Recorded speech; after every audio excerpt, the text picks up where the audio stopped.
Olá, irmãos. Bom dia, boa tarde, boa noite, dependendo da hora que vocês estão vendo aí esse vídeo.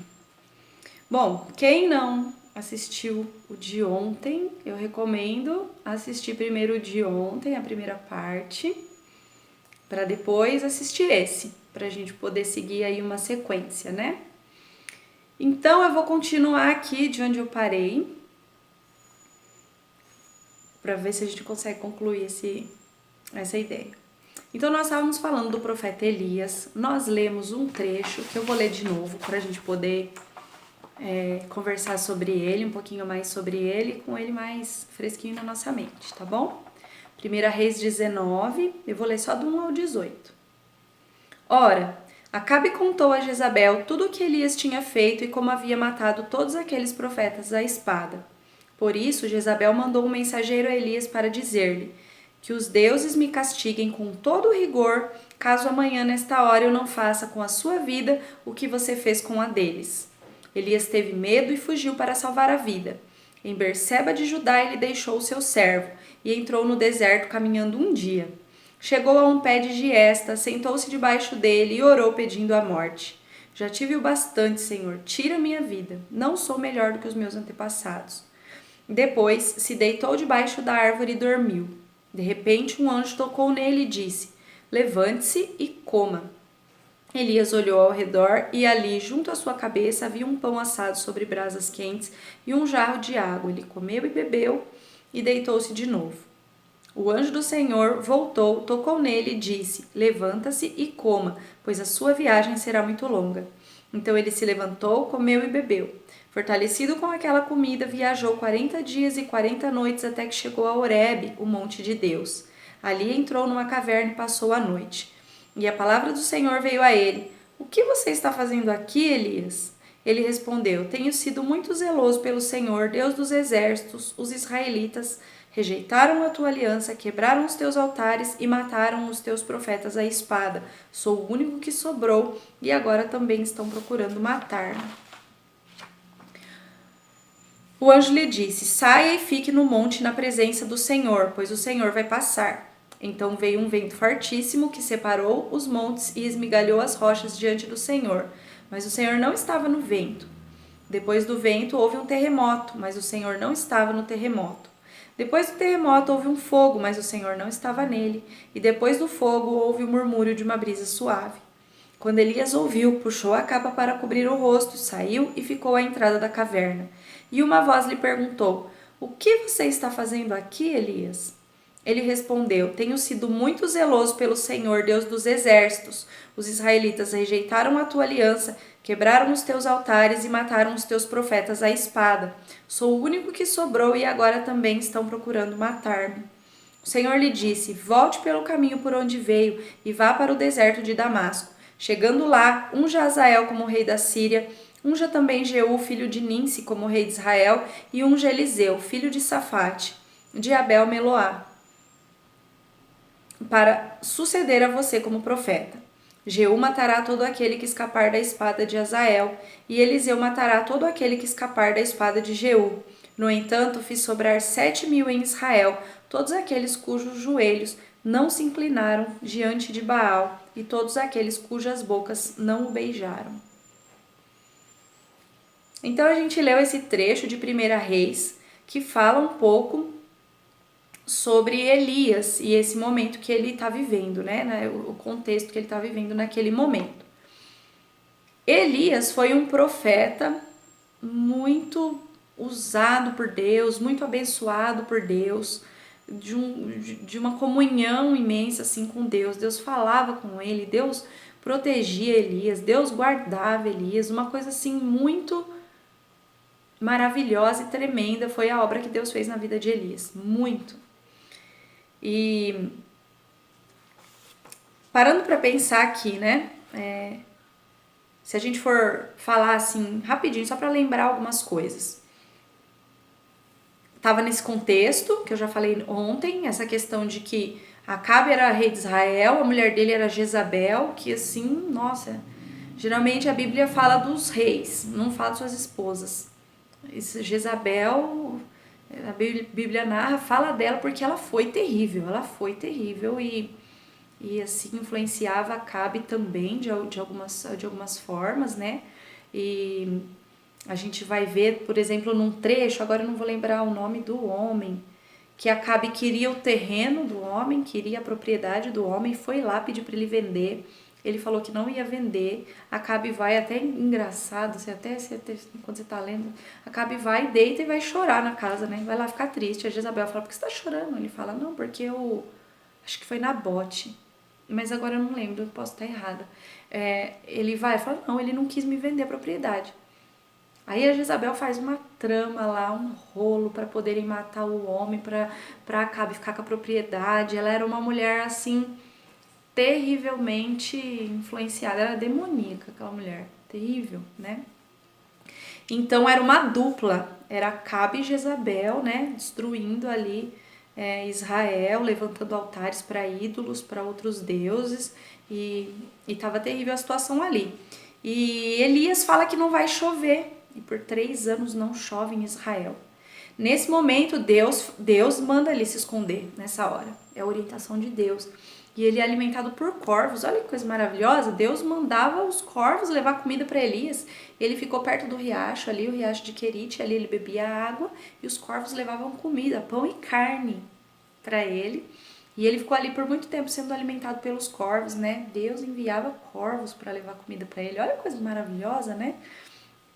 Milagrosa, como diz a Helena, minha filha pequena. Ela sempre fala que Deus é milagroso, né? Ela gosta da questão dos milagres. E olha que coisa milagrosa, né? Corvos alimentaram ele. Quando o riacho começa a secar por causa da falta de chuva, o riacho seca. Deus manda ele para a casa de uma viúva. Na casa daquela viúva, ele chega pedindo para ela fazer um bolo, um pão para ele se alimentar. Ela fala, olha, eu não vou fazer porque eu tenho um pouquinho de farinha na panela, um pouquinho de azeite na botija, eu vou fazer um pão, né, para mim, para o meu filho, para que a gente coma e morra, porque não tem mais, acabou. E Elias fala, não, faz como eu tô falando, vai lá, faz para mim o pão e me traz aqui, né?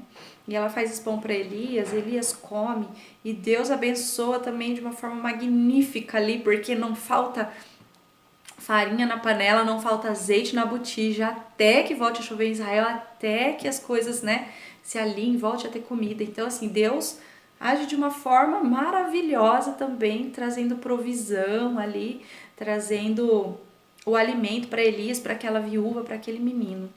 Em dado momento, o menino morre, né? E é uma tristeza terrível, né, para aquela mulher. Elias também fica triste, fica, né, ali consternado. E Deus, a primeira ressurreição relatada na Bíblia, né, assim é aquela ressurreição que Deus, através de Elias, ressuscita aquele menino volta à vida, né? Elias enfrenta Acabe, enfrenta o povo, ele congrega todo Israel. Isso eu já falei um pouquinho da última, quando faz aquela disputa com os profetas de Baal. Fala se Baal é Deus, se Deus é Deus, Deus é Deus, né? E ele atira ali até um sarrinho dos profetas de Baal que ficam ali clamando para que Baal desça fogo do céu e consuma a oferta deles. E Elias fica, fala mais alto, tá ali só sentado olhando, né? Imagina a cena. Olha ali, olha, dá uma olhada, chama, grita mais alto, fala mais alto. Talvez eles estejam dormindo, talvez eles não estejam ouvindo o que vocês estão falando. Fica ali até debochando deles e deixa eles a manhã inteira ali, clamando. E quando chega a vez dele, ele faz ali, prepara o altar, prepara a oferta, pede para trazer água, traz um balde de água, traz outro balde de água e joga a água que a Bíblia fala que enche até as valetas assim em volta, né? Que estavam em volta. E ele ora, né, uma vez só. E Deus desce fogo do céu, consome a oferta, consome o altar, seca tudo, até a água que estava do lado nas valetas. E Israel fica, naquele momento, o povo vê, né, quem é Deus de fato, dá aquele sentido de arrependimento no coração, de mudança, e eles ficam, realmente a fé deles aumenta naquele momento. E eles falam, não, Deus é o Senhor. E Elias chama aqueles homens, traz aqueles homens e mata aqueles homens à espada, né? E como a gente falou da outra vez, eram os profetas de Baal, 450 profetas de Baal e mais 400 profetas lá de um outro falso deus que sentavam à mesa de Jezabel. E ela fica completamente irada, aquela mulher. Mas faz isso, né? Deus vem e viaja de uma forma maravilhosa. A chuva também, quando Deus fala que vai, quando ele fala, ó, não, vai lá e fala que vai chover, e ele vai lá e fala pra Acabe que vai chover, até o mensageiro que ele manda, ele fala assim, Elias, mas você vai mandar eu ir lá, depois sabe lá pra onde que Deus vai te levar, e aí Deus te leva pra outro lugar, quando Acabe chegar e não vem chuva, não vem você, não vê nada, ele vai me matar, né? E Elias fala, não, vai lá e fala pra ele que vai chover, e nessa hora até tem um trecho engraçado, eu brinquei com o Edson, falei assim, nossa, Deus fez tanta coisa na vida de Elias que até transformou ele no Flash em algum momento, né? Porque no trecho que ele tá falando, leiam, né? A história de Elias é muito interessante, ali vocês vão pegar capítulo, acho que é do capítulo 17, final do 17 em diante, vai contar, né? Vai falar. Então leiam, é muito importante que leia tudo, né? E fala que ele avisa o Acabe, fala pro Acabe comer e beber, que vai vir chuva. E Acabe desce de carro, né? Os carros daquela época, lógico, né? Desce e ele fala que o Espírito de Deus veio sobre Elias. E Elias foi correndo e chegou na frente de Acabe. Então, assim, até o flash Elias virou, assim, né? Em algum momento, né? Deus dá pelo Espírito Santo, essa força para ele e ele corre velozmente. Então, assim, Deus faz muitas coisas através de Elias. A ação de Deus é muito grande na vida de Elias. E nesse momento que Jezabel fala que vai, nos tempos de hoje, né, que a gente fala, jura ele de morte, fala que vai matar Elias, então ele se desespera, né? O medo bate grande assim nele e ele fica meio desesperado, e aí é sobre esses pontos que a gente vai falar um pouco. Aí, o primeiro, né? Eu escrevi aqui 3 erros que podemos cometer quando estamos em crise, olhando para esse cenário, né? Não, isso não tem só 3 lições que a gente pode tirar daqui, tem muito mais, mas eu acredito que a gente possa olhar para esses 3 pontos assim, e Deus pode tratar todos os outros aí no coração de vocês. Então, o primeiro deles é deixar-se dominar pelo medo e pela desesperança. No verso 3 diz que Elias teve medo e fugiu. Orou a Deus pedindo a morte. Então, assim, ele ficou com tanto medo de Jezabel que ele orou a Deus pedindo pela morte, né? O segundo erro, ficar sozinho. No verso 3 também, em Berseba de Judá, ele deixou o seu servo. Então, uma das primeiras coisas que ele faz é deixar o servo que acompanhava ele, que era companheiro dele, que estava com ele sempre, né, que estava o tempo todo ali com ele deixa o servo. E 3, não esperar pela orientação de Deus. Quando ele está no monte, Deus diz assim para ele, o que você está fazendo aqui, Elias? Né? Em 2 vezes faz essa pergunta para ele, o que você está fazendo aqui? Então, eu queria falar um pouquinho sobre esses 3 pontos, mas não falando exatamente sobre os erros, mas falando um pouco sobre princípios bíblicos a respeito deles, né? 3 princípios bíblicos para enfrentar a crise, para enfrentar esse momento de dificuldade. Também vou falar só sobre 3. Espero que Deus desperte muitos outros aí no coração de cada um de vocês. Então, o primeiro, né? Deixar-se dominar pelo medo e pela desesperança. Diz ali que Elias teve medo e fugiu. É comum quando a gente tem medo a gente fugir, né? E uma coisa importante antes que eu esqueça. O medo e a desesperança, eles nos fazem deixar de enxergar a ação de Deus. Porque pensa o que esse homem viveu até aqui. Ele enfrentou a fome, ele enfrentou a dificuldade, ele enfrentou a morte, ressuscitando o menino, ele enfrentou Acabe, que era rei, desafiou Acabe, ele enfrentou todo Israel, ele congrega todo mundo, ele enfrentou 800 e poucos profetas de um outro Deus, então ele enfrentou tudo. Quando chega nesse momento que é Jezabel, aí ele fica com medo e foge, né? Ele não enfrenta, ele foge, tendo havido já enfrentado todas essas coisas. ele fugiu. O medo e a desesperança, eles nos fazem deixar de enxergar a ação de Deus. Olha quanto Deus já tinha agido na vida de Elias. Olha o poder, né? Depois disso ainda vai ter outros momentos, né, em que vão aqueles soldados, 50 soldados para pegar Elias. 50 pessoas para pegar um homem, né? Vão 50 soldados para trazer Elias. E Deus desce fogo do céu pela palavra do Elias e consome e mata aqueles 50 homens. Então, assim, era um poder de Deus passando pela vida daquele homem, assim, inigualável, um negócio tremendo, grande demais, né? É um dos profetas que a gente mais vê, assim, essa ação de Deus, esse poder de Deus fluindo, né, através da vida dele. É tremendo. Então, Elias perde a visão disso. Ele naquele momento ele só vê o medo, né? Ele só vê o medo, a situação difícil, e ele esquece de toda essa ação de Deus, de tudo aquilo que ele já tinha enfrentado pelo poder de Deus, é claro, né? Não foi pela força dele ou pelo poder dele, mas Deus esteve com ele em todos aqueles momentos. Por que Deus ia deixar ele agora? Mas ele perde essa visão. Assim como nós muitas vezes, quando estamos passando por momentos de crise, nós perdemos a visão daquilo tudo que Deus já fez. Muitas vezes, quando nós estamos passando por momentos de crise, nós perdemos essa perspectiva, a gente perde essa visão, a gente fica meio cego, né? Meio tonto. E não vê tudo isso. Foi o que aconteceu com Elias. Elias não enxergou essas coisas, ele perdeu por um instante, por esse momento, a noção, né, de quem Deus é, de tudo aquilo que Deus já havia feito, né? Ele perdeu ele deixou de enxergar, né? Não é que ele perdeu, ele deixou de ver, né, essa ação de Deus.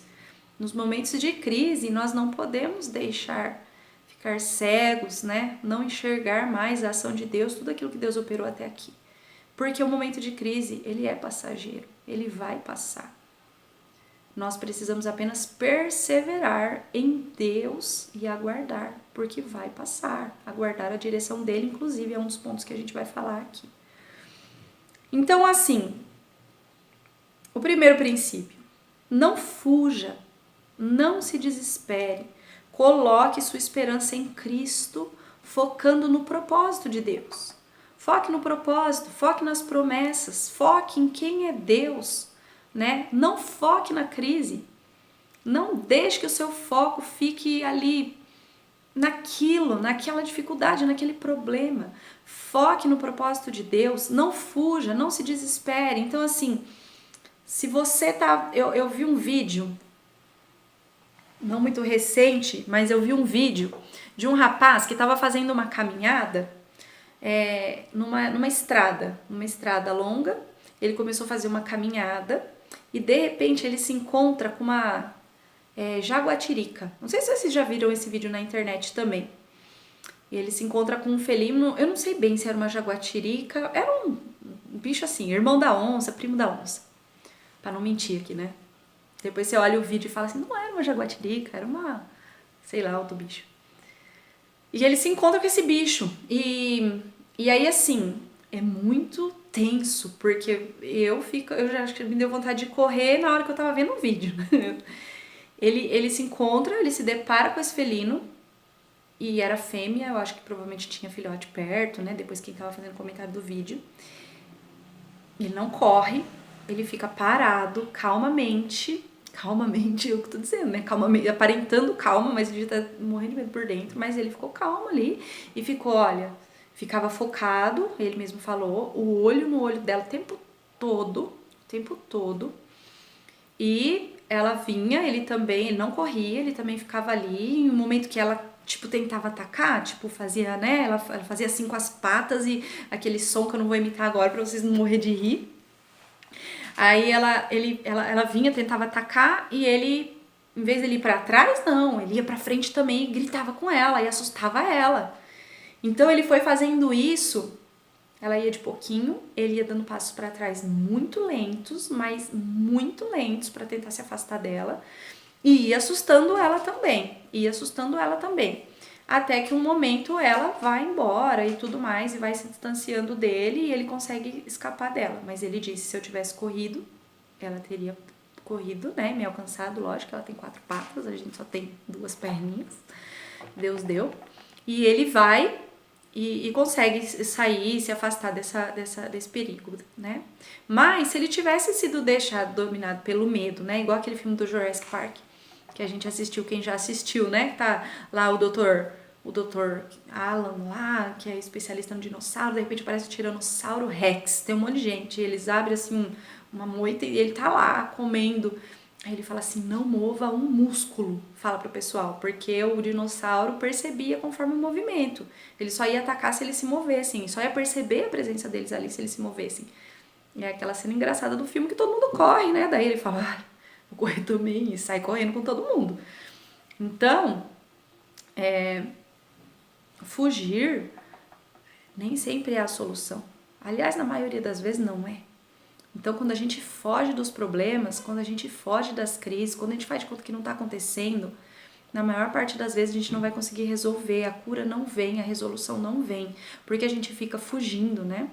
A gente fica como se fosse uma sala que uma amiga me deu esse exemplo, eu achei muito interessante, que você vai colocando uma coisa, no outro dia você vai e coloca uma outra coisa, no outro dia você vai e coloca uma outra coisa, quando você vai ver, nas crises no casamento, isso é muito comum, né? Você ir acumulando, não conversa, não resolve, não ajeita. E quando vai ver, aquilo já tá enorme, aquilo já tá monstruoso, você já não sabe como resolver, você não sabe como limpar, né? Você entra numa sala cheia de tranqueira, cheia de coisa, cheia de sujeira, você fala, por onde que eu começo aqui? Você não sabe por onde começar. Então, assim, não fuja das crises, não fuja dos problemas, não faça de conta que não está acontecendo. Ore a Deus, busque solução, converse, né? Tenha pessoas por perto, que é o segundo ponto aqui que a gente vai falar. E foque no propósito de Deus. Foque no propósito dele. Eu passei muito tempo da minha vida achando que o propósito de Deus para comigo era salvar. E que eu estava correndo pela salvação. Mas ao longo do tempo, conforme a gente vai lendo as escrituras, Deus vai clareando um pouco mais as coisas para a gente. Eu passei a entender que, assim, a salvação é uma obra que Deus já fez, que Jesus já fez, já consumou nas nossas vidas, né? E o propósito de Deus para conosco é um propósito em andamento, que é de nos transformar à imagem de seu Filho Jesus, né? A gente não tem tempo para ler muitos textos aqui, talvez em um outro momento possa falar um pouquinho mais sobre isso, focando nesse tema. Mas eu gostaria de ler 2 versículos aqui com os irmãos. Um está em Romanos 8:9, diz assim: porque os que dantes conheceu, também os predestinou para serem conformes à imagem de seu Filho, a fim de que ele seja o primogênito entre muitos irmãos, né? Então, o propósito do Senhor Jesus é que nós sejamos conformes à imagem do seu Filho. Não é muito diferente de quando ele nos criou, a sua imagem e semelhança, e o pecado vem para estragar tudo, mas é nos tornar a imagem de Jesus, é nos tornar como eles, é nos tornar parecido com eles, né? A imagem de Deus, né? A imagem do Filho, esse é o propósito de Deus para conosco. Lá em Efésios 1, do 9 ao 10, vai dizer assim: e nos revelou o mistério da sua vontade, de acordo com o seu bom propósito que ele estabeleceu em Cristo, isto é, de fazer convergir em Cristo todas as coisas, celestiais ou terrenas, na dispensação da plenitude dos tempos. O propósito do Senhor Deus é fazer convergir em Jesus, né, no Filho, todas as coisas. Esse é o propósito de Deus. Deus quer nos tornar a imagem de seu Filho Jesus. Essa é a luta, essa é a caminhada aqui nessa terra, né? Essa é a jornada. Nós estamos em um processo, de transformação. Deus está nos transformando, Deus está trabalhando em nós, Deus está nos consertando, né? Deus está trabalhando conosco dessa forma. E nós precisamos conhecer esse propósito para saber, entender que nós estamos nesse processo de transformação. E um processo de transformação, nem sempre ele é indolor. Então as crises virão, e as crises virão em algumas vezes justamente por conta desse processo. Justamente porque nós estamos nesse processo de quebrar as nossas vontades, né? De nos tirar das nossas mazelas, de nos tirar de dentro de nós mesmos, né? Desse egoísmo, desse egocentrismo em que nós estamos, né? Então, as crises vêm para, muitas vezes, como parte desse processo. É parte desse processo de transformação. Então a gente pensa numa borboleta. A Lucila estava falando esses dias com a gente, ministrando uma palavra falando sobre isso, né? Sobre essa transformação que Deus faz na nossa vida, no nosso coração. E ela estava dando o exemplo da borboleta, né? A borboleta, a gente sabe, primeiramente é uma lagarta que fica dentro daquele casulo. E depois que ela completa aquele processo dela de transformação dentro do casulo, ela vai sair, vai se transformar numa linda borboleta. Mas aí ela tava contando a história de um homem que pegou e achou muito bonito e tal, e ele ficava ansioso esperando sair a borboleta, não saía, não saía, não saía. Aí quando ela começou a tentar fazer esse processo para sair, ele quis ajudar ela. E ele abre o casulo. Só que aí depois a borboleta não voa, não consegue voar. Por quê? Porque aquele processo que ela precisa fazer, aquela força que ela precisa fazer, né, que às vezes parece que, nossa, ela, né, não vai conseguir, é necessária para irrigar os vasinhos das asas da borboleta para que ela tenha força para voar. E sem esse processo, ela não consegue fazer isso. É meio como aquela questão, eu acho, de quando a gente recebe o tapinha no bumbum quando a gente nasce, né? Que daí é para chorar, o pessoal fala que né, é para encher os pulmões, né?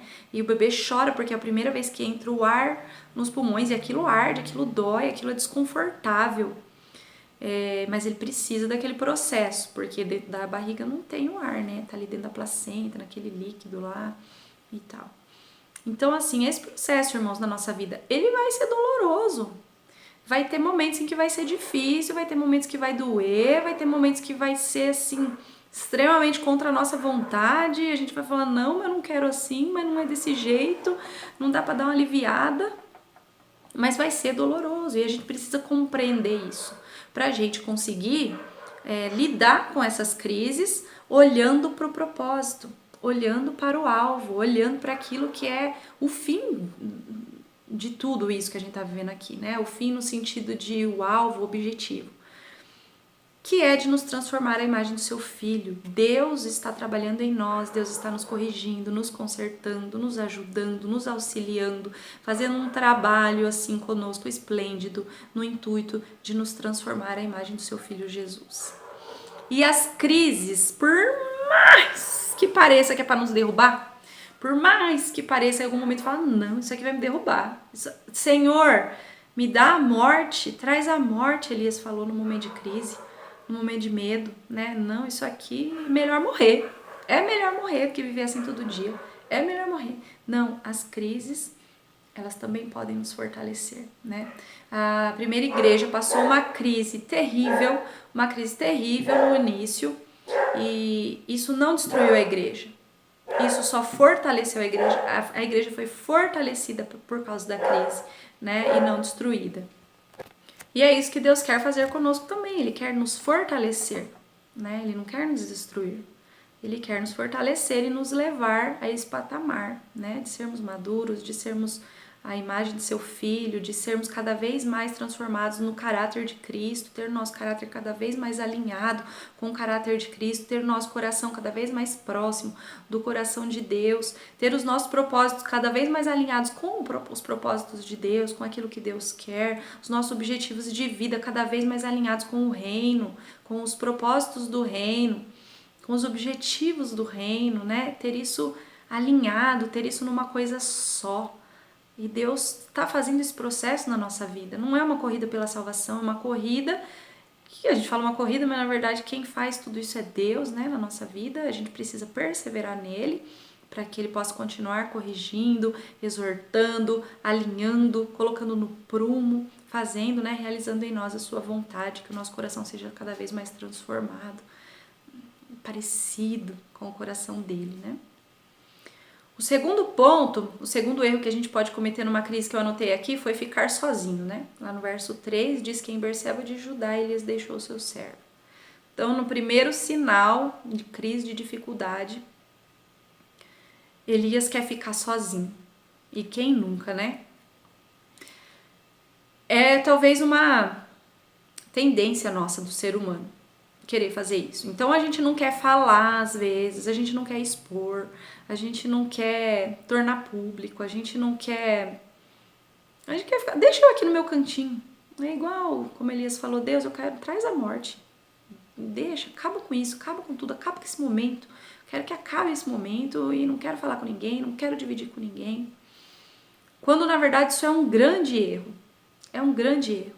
Se você está passando por um momento de crise ou no momento que você estiver passando por um momento de crise, procura um irmão. Procura alguém que vai te ajudar nisso. Elias dá passos, ele vai depois, que é o próximo passo que a gente vai falar, ele faz coisas que Deus não mandou ele fazer.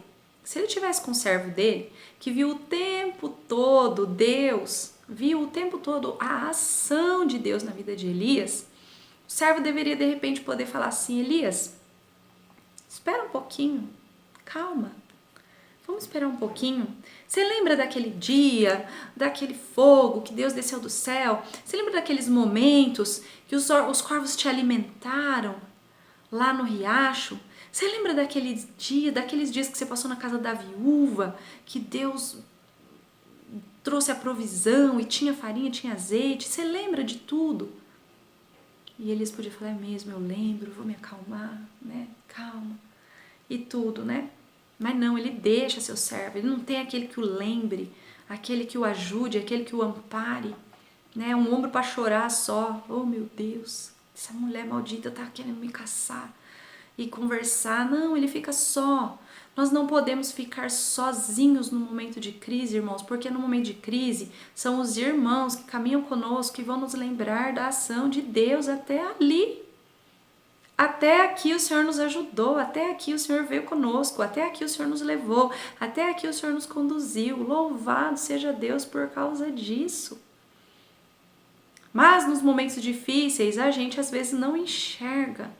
E o medo daquilo que está por vir, ou o medo daquilo que está acontecendo, que está vindo, nos cega. Nós precisamos de pessoas que nos ajudem a ver, que nos ajude a enxergar, que nos ajude a trazer de volta essa imagem do propósito de Deus e aquilo que Deus operou na nossa vida até aqui. Então, no momento de crise, não fique sozinho. Eu vou ler 3 versículos aqui para nos lembrar princípios bíblicos, porque como eu falei, eu estou tirando esses princípios da palavra, né? Que falam sobre isso. Gálatas 6:2. Levem os fardos pesados uns dos outros e assim cumpram a lei de Cristo. Provérbios 27:17. Assim como o ferro afia o ferro, o homem afia o seu companheiro. E Eclesiastes 4:9-12. E se 2 dormirem juntos, vão manter-se aquecidos. Como, porém, manter-se aquecido sozinho? Um homem sozinho pode ser vencido, mas 2 conseguem defender-se. Um cordão de 3 dobras não se rompe com facilidade, né? Então esses versículos falam dessa questão de estar junto, de não estar sozinho, de estar acompanhado. Jesus passa por aquele momento no Getsemane, ele não vai só. Ele vai com os discípulos e em dado momento ele chama os 3, né? Pedro, Tiago, João, vem aqui um pouquinho mais perto, né? Vem aqui um pouquinho mais perto, traz eles ainda mais para perto. Então Jesus também mostra isso por exemplo pra gente, que os momentos de crise nós não devemos enfrentar sozinhos, nós não devemos passar sozinhos. Lá no encontro eu achei muito assim bonito, muito tremendo como Deus costurou isso, né? Nós tivemos 3 palavras lá. A Nathalie falou um pouco dessa questão dos 3, né? Ela falou: quem são seus 3? Né? Ela fez essa pergunta em algum momento. Depois o Eliel também falou, e ele falou do trecho da batalha, que Moisés, enquanto está com as mãos levantadas, o povo vence. Quando Moisés abaixa as mãos, o povo começa a perder. E ele fala dos 2 companheiros que foram lá e cada um segurou de um lado, né? Arão, e eu não lembro o nome do outro. Cada um segurou de um lado as mãos de Moisés, para que as mãos de Moisés ficassem estendidas sobre o povo e o povo assim fosse vencendo a batalha. Então assim, era Moisés, as mãos de Moisés. Mas Moisés não estava sozinho, porque sozinho ele não ia conseguir. E Deus foi costurando isso, né? Na última palavra, quando foi eu que ministrei também, Deus tinha também falado sobre isso. Não fique só, não fique sozinho. Nós temos uma vida comunitária, nós vivemos em comunidade. Uma das primeiras coisas que Jesus faz quando começa o ministério, é começar a pegar a gente para estar com ele. Emblemático. Não é emblemático, é muito claro para nós que Deus não quer que nós estejamos sozinhos, que Deus quer que a gente viva em comunidade, que Deus quer que a gente ajude um o outro, que a gente clareie a visão um do outro no momento que ela ficar turva, no momento que vier o nevoeiro, que a gente ajude um ao outro a enxergar o propósito de Deus.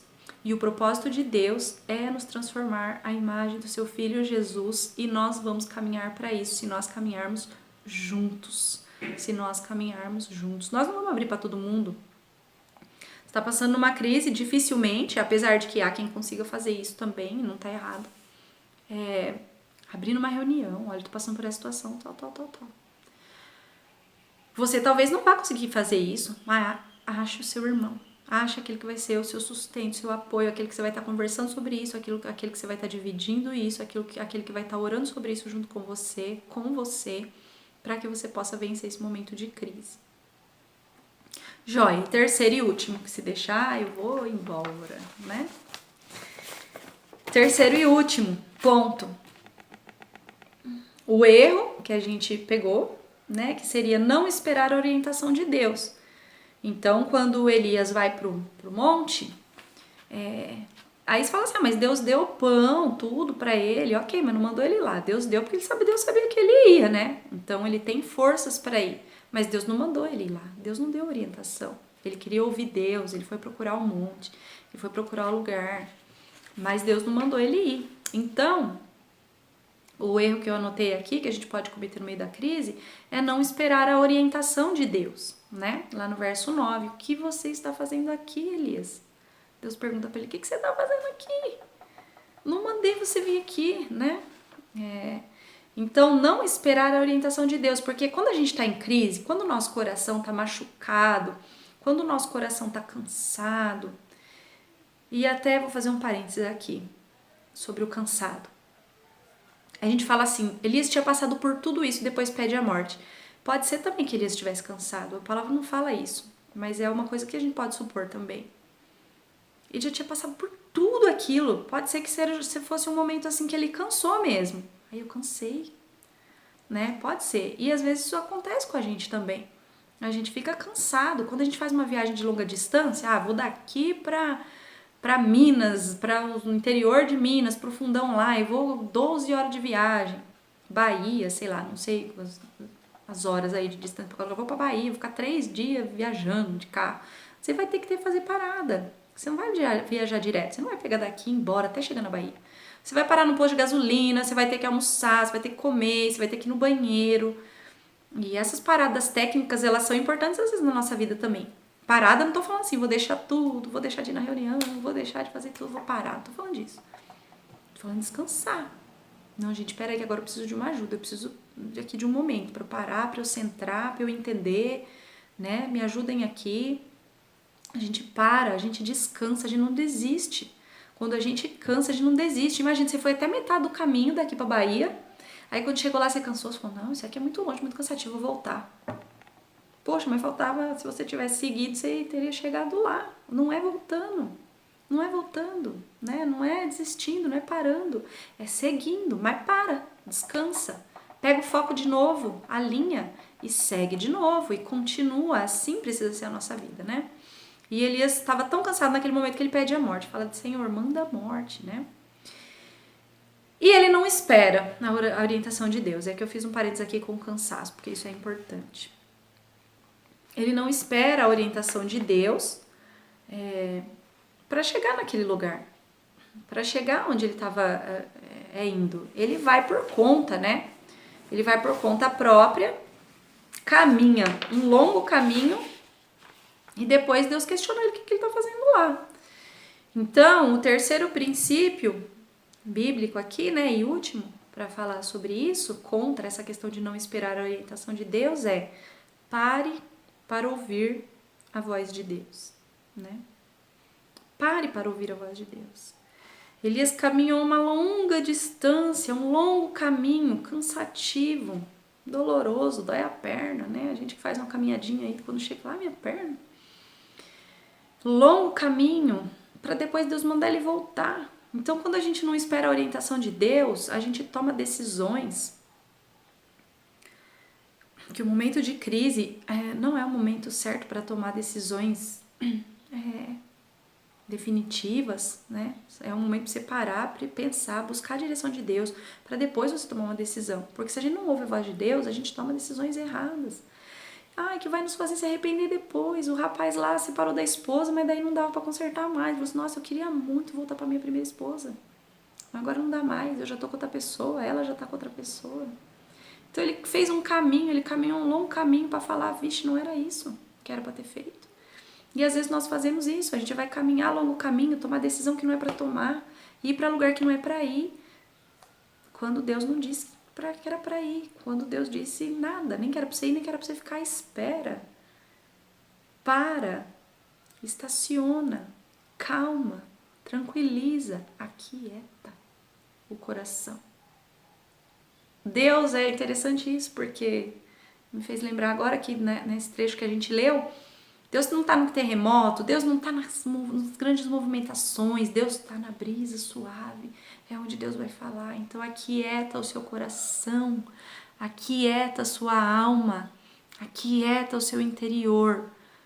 Pare, irmão, pare, descanse, estacione, descanse em Deus.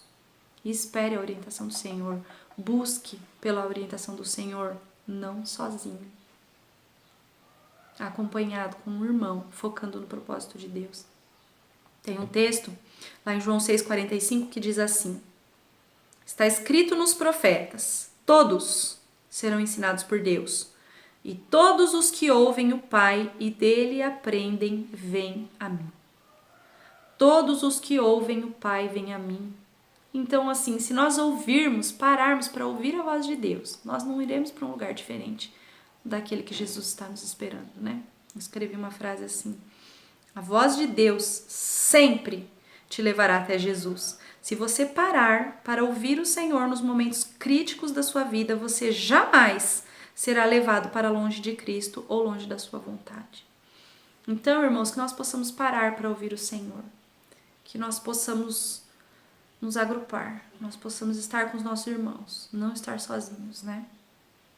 Porque eu escrevi aqui assim também: aguarde pacientemente a direção do Senhor antes de dar passos na direção oposta da que Ele está ou do lugar onde Ele deseja que você esteja.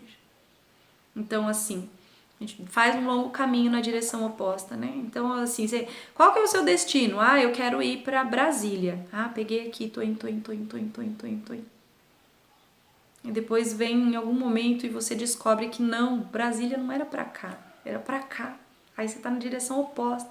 Você vai ter que virar, converter e voltar tudinho de novo até conseguir pegar o caminho certo pro lugar que você quer ir, né? Então, ou melhor, o lugar que Deus quer te levar. Os lugares que a gente quer ir, a nossa carne, a nossa vontade, nem sempre é o lugar onde Deus quer que nós estejamos. Então, amados, é isso. Que o Senhor possa nos abençoar, nos agraciar com a sua direção, que Deus possa abençoar os seus lares, as suas famílias, as suas casas, os seus corações, que Deus possa trazer isso forte no nosso coração, esse forte desejo de perseverar, de persistir, de não desistir, de não ficar pelo caminho, né? E que possamos caminhar até o fim aí juntos para o propósito de Deus. Que Deus abençoe cada lar e que Deus nos faça permanecer nisso. Uma coisa importante, né? Sobre ter escolhido Elias. Às vezes as pessoas falam assim, mas ele fez muitas coisas boas, e as pessoas focam na crise de Elias. Ele fez muitas coisas, muito usado por Deus, mas eu queria mostrar que nós também somos, que os homens de Deus também têm crises. Os homens de Deus também têm momentos difíceis. E que esse mesmo Deus é aquele que ajuda esses homens, é aquele que nos ajuda a passar por esses momentos, a enfrentar esses momentos e a sair deles mais fortalecidos para a sua obra, mais fortalecidos na caminhada, mais fortes para continuar essa jornada que Ele nos leva, nos conduz. Deus abençoe, um abraço, fiquem com Deus, até a próxima.